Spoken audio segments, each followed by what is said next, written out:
Hey everyone, let's talk about something super cool today. Rotational motion. Don't worry if physics isn't your best subject, because I'm here to make this as simple as possible. Well, we all learned about objects moving one place to another in a straight line. That's called translational motion. But what about all things that spin? That's when rotational motion comes in and it's all around us. Well, think about the way a soccer ball spins when you kick it, or how the wheel of a car moves when, you drive it. Well, here's the good news. The physics of rotational motion isn't much different from the translational motion. It's just rounder. So let's break this down step by step. First, we should learn about the angles, which is the position of rotation. Well, in translational motion, we describe an object's position with x and y coordinates, where it is horizontally and vertically in motion. But for rotational motion, we care about the angle, which we call theta. Well, imagine a disc with a dot painted on it. If the dot is at the top, we say the angle is 0 degrees. But if it moves to the left or right, it's at 180 degrees. Well, halfway around the circle. Well, simple, right? But there's a new unit we need to introduce: radians. Why radians? Well, they're based on the circle's radius and make math a lot easier. Well, here's how it works. A full circle equals 2 pi radians. Half a circle equals pi radian.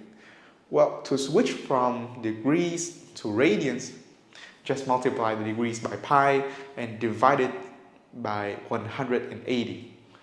Easy peasy. Well, next we should learn about rotational velocity. It's basically how fast things spin.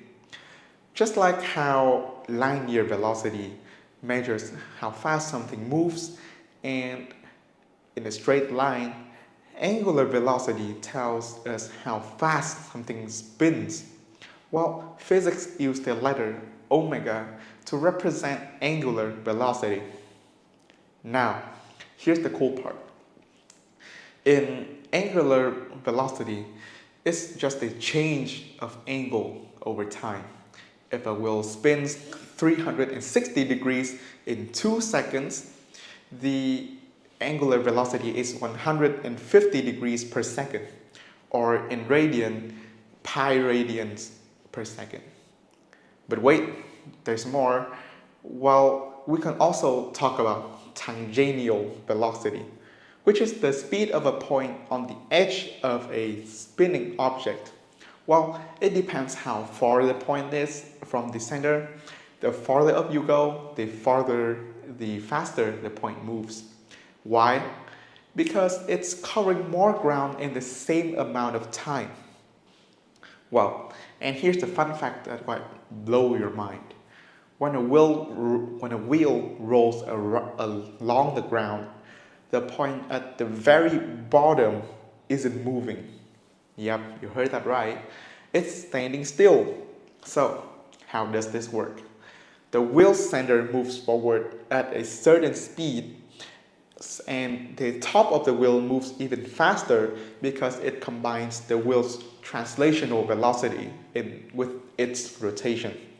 But the bottom of the wheel, its rotational velocity cancels out the translational velocity, making it, temporarily stationary. So this is why your car tires don't skid when you're driving normally.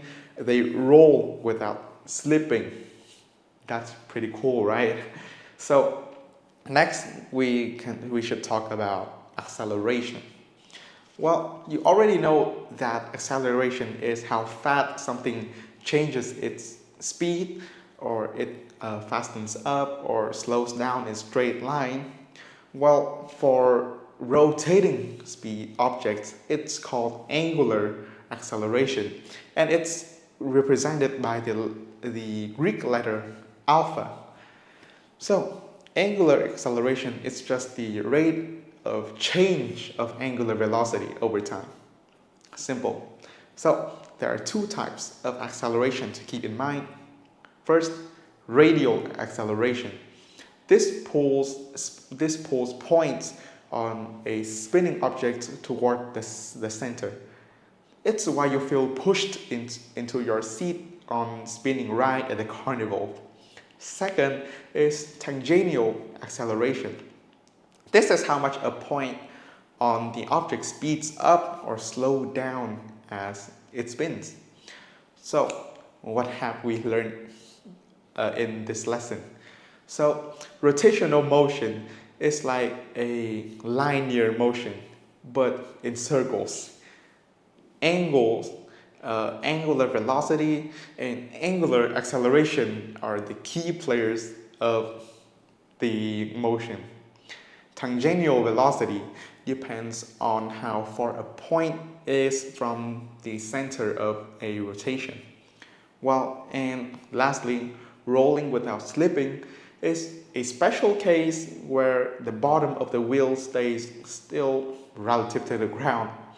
So yeah, physics doesn't have to be really scary. With a little practice, understanding motion, whether it's in a straight line or a circle, it becomes, a second nature.